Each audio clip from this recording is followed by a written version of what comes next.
스테이블 디퓨전 이제 막 사용해 봤는데요. 도움이 될 만한 확장 프로그램 추가로 더 알려주세요. 자, 그럼 확장 프로그램에 대해서 설명을 드릴 건데요. 우리가 프롬프트 작성하면서 도움이 될 수 있는 그런 확장 프로그램 소개를 드릴까 합니다. 그 외에 시간이 되면 또 자잘자잘한 확장 프로그램도 소개를 해드릴 테니까 영상 끝까지 집중해 주시면 좋을 것 같습니다. 지난 영상에서도 잠깐 언급을 했던 부분이 있었는데요.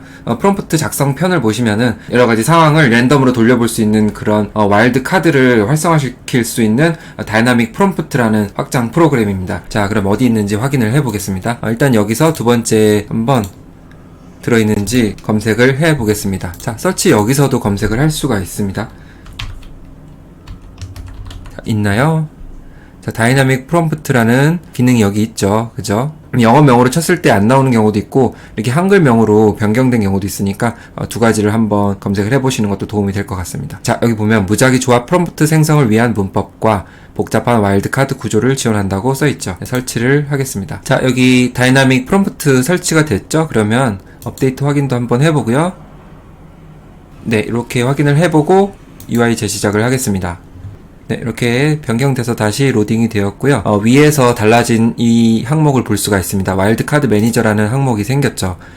나머지 부분은 변함이 없고요. 이 부분에서 차이점을 발견할 수 있고 여기 읽어보면 무슨 소린지 좀 이해하기 힘드실 거예요. 그래서 이 설명만 들으시면 될 것 같습니다. 네, 여기 cbitAI라는 사이트에 왔고요. 저는 필터에 와일드카드라는 걸 선택을 해줬습니다. 체크 포인트는 풀고요. 자, 보통 이제 SD 1.5 버전이기 때문에 이렇게 선택을 해주시면 될 것 같고요. 자, 그러면 여기서 여러가지 내가 원하는 것들을 받을 수가 있습니다. 네, 이 중에서 여기에 해당되는 와일드카드를 받을 수 있도록 하겠습니다. 네, 요걸 눌러주시면 다운받게 되는 거고요. 네, 다운받은 파일을 열어보니까 이렇게 6가지 정도의 다양한 프롬프트가 있게 됩니다. 비단 요거 하나만 끝이 아니라 열어보면은 다양한 입력 값을 보여주고 있는 이러한 문구들이 상당히 많습니다. 네, 이걸 다 하나의 단어로 표현을 해줄 수 있는 거죠. 네, 와일드 카드의 이런 장점이라고 볼 수가 있고요. 그러면 이걸 어떻게 활성화할 수 있느냐, 이런 과정을 또 보여드리겠습니다. PC 설치의 경우는 이런 폴더 있죠. 스테이블 디퓨전 웹 UI 폴더 안에 익스텐션 폴더가 있습니다. 여기 안에 아까 전에 다이나믹 프롬프트 설치를 했기 때문에 이 폴더가 생겼고요. 이 폴더 안에 또 와일드 카드가 있습니다. 네, 이런 폴더 경로 잘 기억해 주시고요. 그 다음에 안에 아무것도 없죠, 지금은. 그래서 다운받은 파일 하나를 넣어 주겠습니다. 네, 이거를 복사해서 한번 넣어 줄게요. 넣어주면은 이제 인식을 할 겁니다. 아까 이제 와일드 카드 매니저에 들어가서 여기서 리프레시 와일드 카드를 하게 되면 이 파일이 들어온 걸 확인할 수가 있습니다.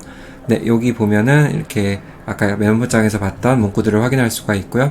와일드카드 이제 파일의 형태는 이런 식으로 언더바가 2개가 생성되어 활성화시킬 수 있는 그런 형태가 되는 겁니다. 네, 요거를 그대로 그냥 복사해서 나중에 이 프롬프트 창에 넣어 주시면은 이 기능을 활용할 수 있게 되는 겁니다. 네, 그럼 어떻게 발휘하는지 그걸 같이 한번 그림을 만들어 가면서 보실게요. 자, 일단 프롬프트를 완성을 해봤습니다. 네, 여기 와일드 카드는 요 뒤에 부분에 붙여줬고요. 자, 그리고 나서 나머지 설정을 해주면 되겠죠. 나머지는 뭐 크게 바꿀 거 없으니까 여기서 쭉쭉쭉 넘어가고요. 얼굴만 좀 잘 나오게 하기 위해서 이 기능만 좀 켜주겠습니다.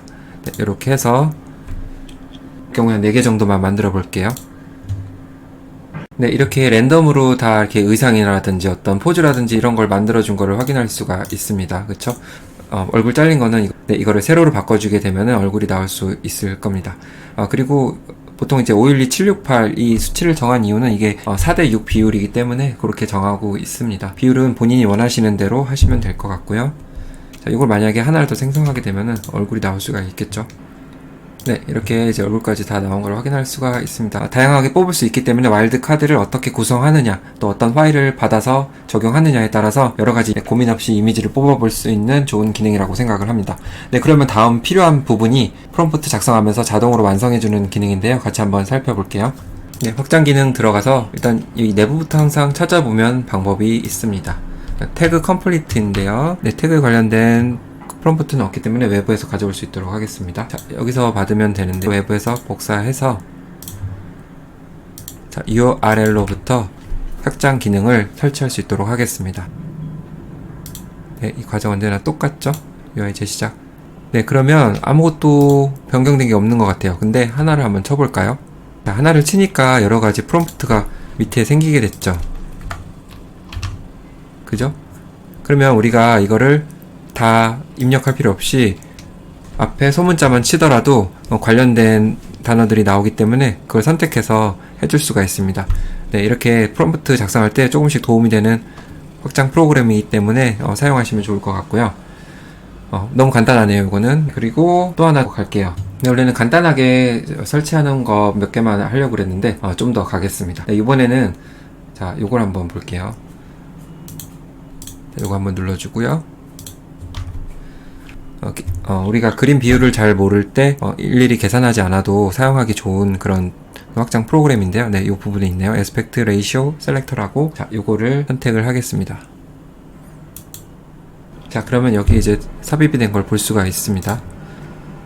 업데이트 확인이 꼭 필요한 부분은 아닌데 그냥 확인을 한번 해보면서 이렇게 체크해 나가는 거죠. 네, 그리고 재시작을 하겠습니다. 네, 보면 달라진 점을 또 확인을 해 봐야 되는데요. 요렇게 이제 비율이 나왔죠. 그럼 요거를 선택하게 되면 자, 요렇게 자동으로 바꿔주게 됩니다. 네, 어떤가요? 그쵸? 만약에 밑에 이거를 만약에 700으로 놨을 때는 4대3으로 바꾸고 싶을 때 누르게 되면은 자동으로 이렇게 바뀌게 됩니다. 네, 그래서 일일이 계산기를 들고 가로, 세로, 사이즈, 이런 수치를 맞출 필요 없이 간단하게 이걸 통해서 완성해 볼 수가 있습니다. 네, 그럼 또 다른 또 확장 프로그램으로 가죠. 지금까지 그러면 세 가지를 알아봤죠. 한 5가지 정도만 알려드릴게요. 자, 그 다음에 뭐냐면은 이미지 브라우저인데요. 여기 나와 있네요. 여기 내부에 있기 때문에 요거를 그대로 설치를 해주겠습니다. 요거는 있어도 되고 없어도 되는 기능이긴 한데요. 만약에 콜앱 유저분들에게는 상당히 좀 유용한 기능일 거라 생각이 듭니다. 자, 요거를 다시 재시작을 해주겠습니다. 자, 그럼 뭔가 또 바뀌었죠. 점점 뭔가 하나의 기능들이 여기에 쌓여가는 느낌이 듭니다. 만약에 확장 프로그램이 많아지게 되면 좀 무거워지는 경향도 있고 충돌이 좀 있을 수 있기 때문에 본인이 중요하다고 생각하는 것을 설치해서 사용하면 될 것 같습니다. 자, 이미지 브라우저 가게 되면 지금까지 만든 이미지를 확인할 수가 있는데요.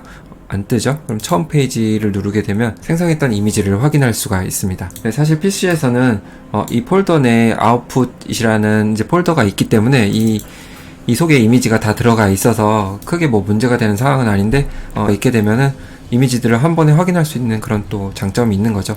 페이지별로 이렇게 넘겨가면서 볼 수도 있고. 그런데 이제 콜앱 유저 같은 경우는 구글 드라이브를 사용하다 보니까 구글 드라이브 내에 이 아웃풋 폴더가 생기지 않는 경우도 있어요. 그렇기 때문에 이미지를 다운받기가 어려운 경우가 있거든요. 이럴 때 이미지 브라우저 기능을 설치해서 자기가 만든 이미지를 이제 하나하나씩 다운받으면 될 것 같습니다. 그리고 이 폴더를 누르게 되면 이미지 생성 폴더가 나오게 되는 거고요. 이렇게 나오게 되고 네, 이 나머지는 필터 기능이고요. 여러 가지 어떤 옵션별로 어떻게 만들어졌나를 이렇게 분류를 해주게 되죠. 모델별로 분류를 할 수 있고. 네, 이런 점이 있기 때문에 사실 설치하시는 게 좋을 것 같습니다. 네, 그리고 마지막 하나 알아보겠습니다. 자, 그리고 마지막으로 우리가 이 화투패 알죠? 화투패 열게 되면 여러가지 로라, 체크포인트, 하이퍼 네트워크, 임베딩 파일들을 볼 수가 있는데요. 제가 몇 개 넣어놨기 때문에 이런 파일들이 뜨게 되는데요. 그런데 이제 영문명은 알고 있어도 어떤 이미지인지 정확하게 알 수가 없습니다. 이럴 때 도움을 줄 수 있는 확장 프로그램이 있어서 네, 그거를 검색해 보겠습니다. 확장 기능에 들어와서 자, 역시 여기서 요거를 한번 입력을 해볼까요? 네, 요건 없네요. 또 외부에서 가져올 수 있도록 하겠습니다. 자, cbd AI 헬퍼죠. 전이 복사해서 여기서 넣어서 설치를 해주겠습니다. 자, 그럼 여기 또 재시작을 해주고요. 네, 그럼 위에 또 하나 생긴 걸 확인할 수가 있습니다. 네, cbd AI 헬퍼 이거죠. 여기도 굉장히 좀 뭔가 많은 옵션들이 있는데 그냥 스캔을 먼저 한번 눌러주겠습니다. 네, 누르고 나면 스캔을 통해서 어떤 모델과 이미지가 있는지 이런 것들을 확인을 해줍니다. 자, 그러면 다시 한번 여기 텍스트 이미지에 와서 이 화투패를 열어주겠습니다. 자, 열었더니 자, 보면은 아직 변한 건 없어요. 이럴 때 그러면 새로 고침을 한번 해주게 되면 이렇게 나오게 되죠. 이 모델명하고 이미지들을 확인할 수 있어서 다시 한번 12AI 사이트에 가서 확인하지 않아도 되는 그런 사항이 있습니다. 나중에 이제 많게 되면 헷갈리거든요. 그래서 이거를 하시면 될 것 같고요. 네, 그리고 여기 밑에 보면 친절하게도 경로가 나와 있기 때문에 이 파일들을 어디에 넣는지 알 수가 있어요. 네, 이거는 기존 영상에서도 소개를 해줬지만 처음 이 영상을 보는 분들을 위해서 자, 이 경로를 복사해 주셔가지고 여기 찾기 여기서 복사해서 붙여넣기 하면은 경로가 바로 나옵니다. 그래서 그 경로에 그 파일만 넣어주시면 아주 편하게 됩니다. 그럼 여기 파일 하나만 넣어볼까요? 예를 들어 이거를 한번 넣어보겠습니다. 네, 이렇게 넣어보고요. 자, 이 상태에서 새로 고침을 하게 되면은 네, 이렇게 들어온 걸 확인할 수가 있죠. 네, 그리고 한 가지 알려드릴 게 있는데요. 만약에 콜앱 사용자분들이라면은 다이나믹 프롬프트 확장 기능 설치했을 때 어떤 로라가 인식되지 않는 그런 문제가 있었다고 합니다. 지금은 체크를 해보진 않았는데 혹시 그런 현상이 있으신 분들은 말씀을 부탁을 드리고요. 네, 여기서 이제 마무리를 하겠습니다. 네, 확장 프로그램이 굉장히 많아요. 이것저것 찾다 보면은 끝도 없이 여기가 한 2줄, 3줄 이렇게 쌓일 텐데 그렇게까지는 필요 없을 것 같고 꼭 필요한 기능만 찾아서 나중에 추가를 해주시면 될 것 같습니다. 지금까지는 최적 세팅을 위한 확장 프로그램 소개를 해드렸고요. 그 다음에는 이제 아주 난이도 있는 컨트롤렛 확장 기능을 알아둘 건데요. 요거는 굉장히 시간이 많이 걸리기 때문에 다음 영상에서 제작하도록 하겠습니다. 네, 오늘 영상 시청해주셔서 감사하고요. 좋아요, 구독 부탁드리고 좋은 하루 되세요. 감사합니다.